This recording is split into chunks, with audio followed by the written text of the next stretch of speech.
Vous êtes-vous déjà demandé pourquoi l'on nous enseigne si peu sur la première civilisation développée ?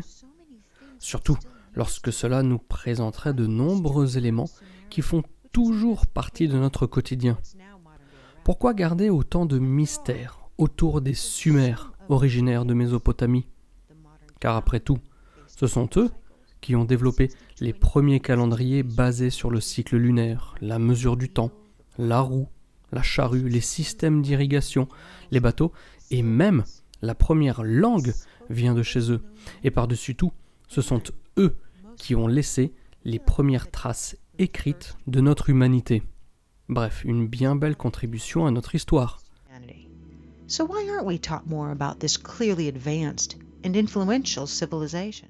Alors pourquoi ne nous parle-t-on pas plus de cette civilisation de toute évidence hautement développée ? Lorsque l'on réfléchit avec un peu de recul, on se rend compte que cette omission pourrait être délibérée. Malgré leurs accomplissements, nous considérons leur histoire comme quasi mythologique. Mais pourquoi donc ?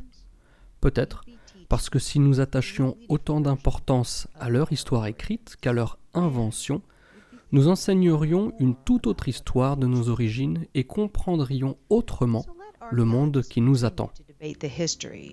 Alors que les archéologues et les ethnologues débattent sur l'évolution de l'homme, voilà ce que la première civilisation connue a révélé sur nos origines et notre lointain passé.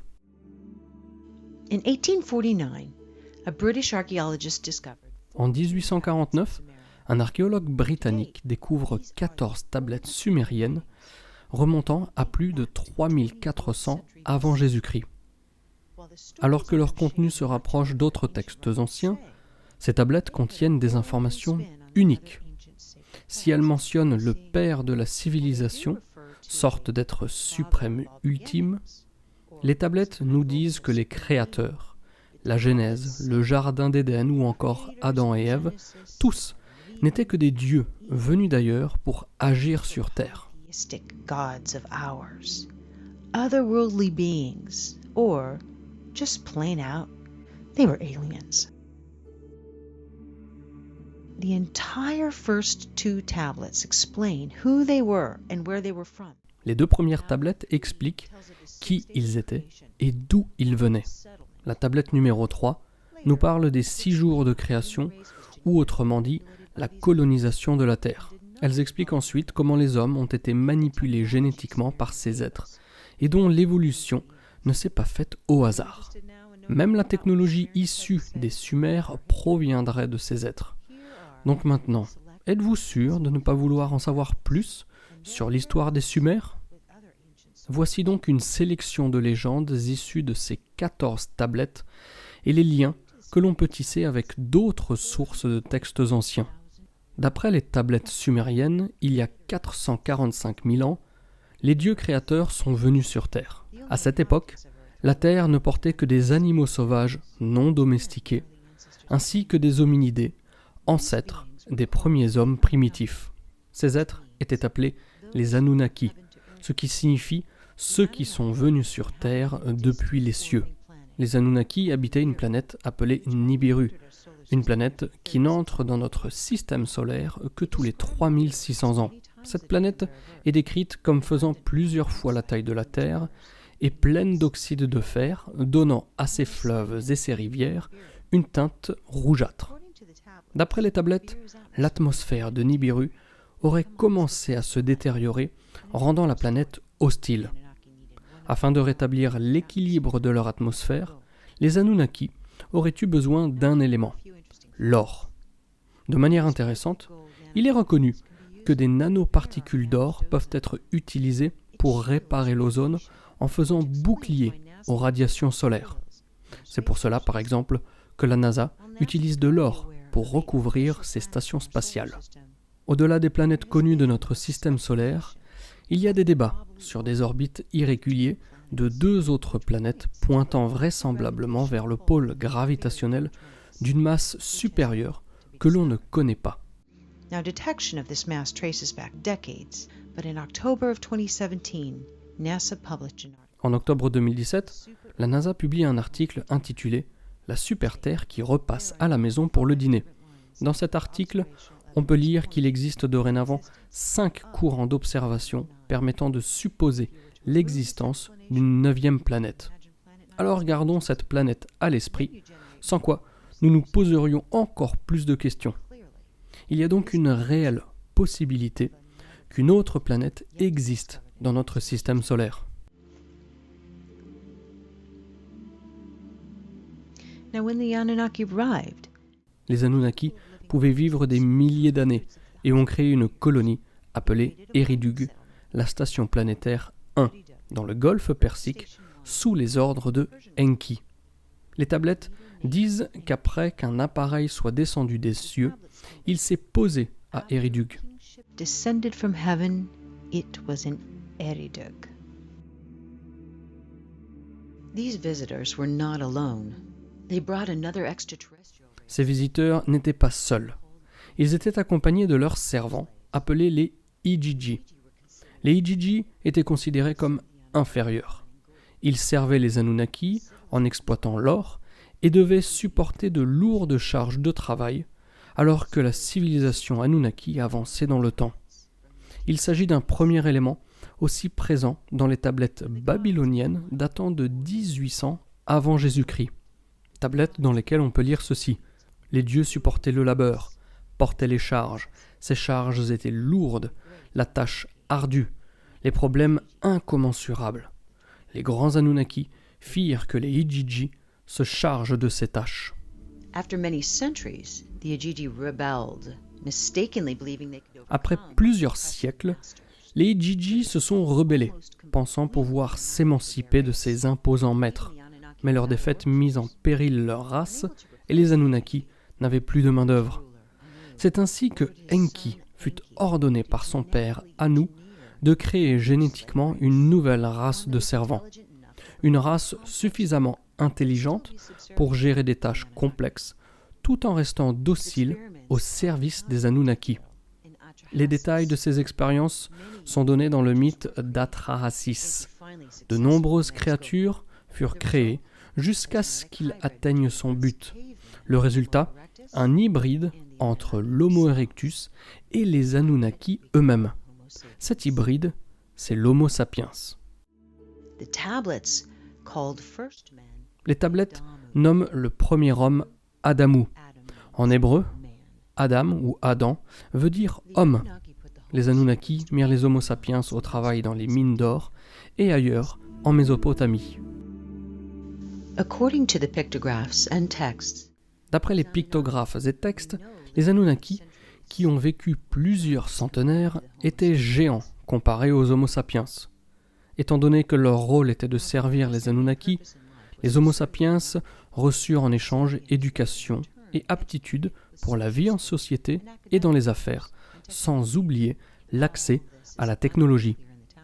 Initialement, les servants étaient stériles, et en raison du besoin de main-d'œuvre grandissant, ils ont été modifiés afin qu'ils puissent se reproduire. they could reproduce. This later led to an overpopulation.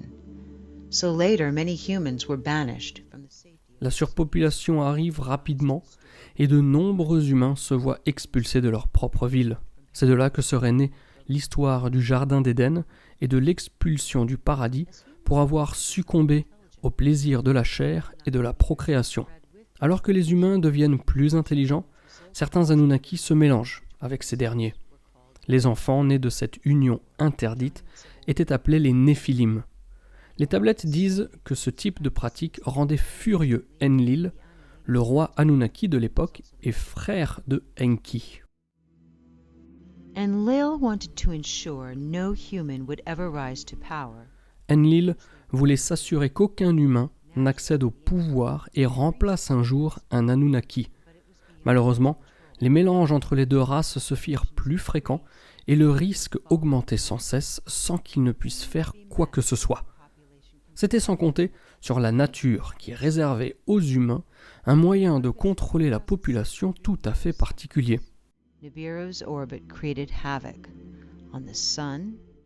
Lors de l'un de ces cycles de 3600 ans, l'orbite de Nibiru crée un grand chamboulement au niveau du Soleil et de la Terre. Est aussi appelée la Destructrice dans le Kolbren, un ancien évangile écossais issu de textes bibliques, un peu à l'instar des manuscrits de la mer Morte.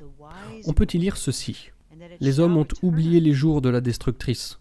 Seuls les sages savent où elle s'en est allée et qu'elle reviendra lorsqu'il en sera l'heure. La Destructrice, sa couleur, lumineuse, féroce et changeant constamment, était instable, tel un corps de flamme enragé. Les tablettes mentionnent un événement cataclysmique survenu lorsque Nibiru passe proche de la Terre.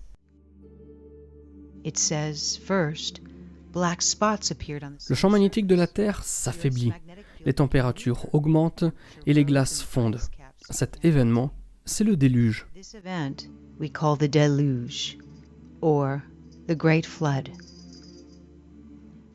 On lit aussi dans les tablettes que dans les jours précédant le déluge, la terre était en émoi. Elle grognait comme par douleur. Pendant les nuits, avant que la calamité ne frappe, nous pouvions voir dans les cieux une étoile scintillante, Nibiru. Les tablettes disent qu'Enlil vit dans ce désastre une opportunité d'éliminer les humains qu'il considérait comme inférieurs. Il retourna sur Nibiru, mais de nombreux Anunnaki ont préféré rester et observer la catastrophe depuis leur bateau céleste.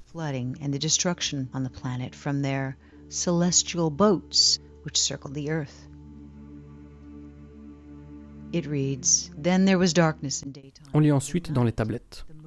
Puis il faisait nuit le jour. La nuit, la lune était comme avalée par un monstre. La terre tremblait comme jamais elle n'avait tremblé. À la lueur de l'aube, un nuage sort de l'horizon. La lumière se transforme en pénombre, puis le tonnerre se fit entendre avant que les éclairs n'éclatent dans le ciel. En ce jour inoubliable, le déluge commença avec rugissement.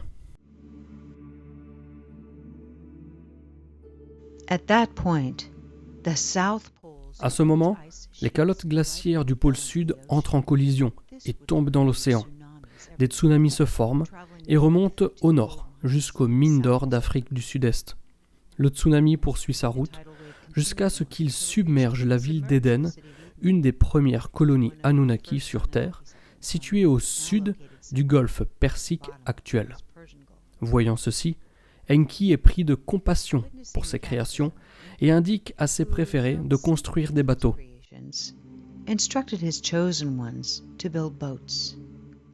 Parmi ces humains, il y avait Ziusudra, que l'on connaît aussi sous le nom de Noé. Une tempête commença et des rats de marée envahirent la planète pendant 7 jours, alors que les pluies torrentielles continuèrent pendant 40 jours et 40 nuits. Presque toutes les civilisations de notre planète racontent ce déluge.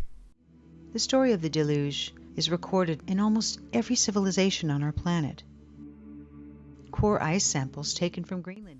Des carottes glaciaires prélevées en Antarctique et au Groenland montrent qu'à la fin de la dernière ère glaciaire, les mers et les océans étaient environ 120 à 150 mètres plus bas qu'ils ne le sont aujourd'hui.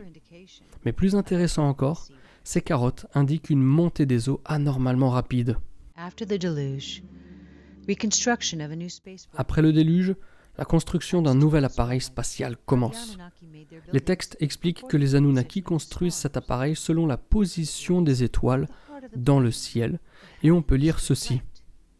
Que le cœur des cieux se reflète, ainsi avait décidé Enki. Au loin depuis les cieux, Enlil donnait les mesures. Les pyramides, que l'on pense plus vieilles qu'auparavant, sont en effet alignées avec les étoiles.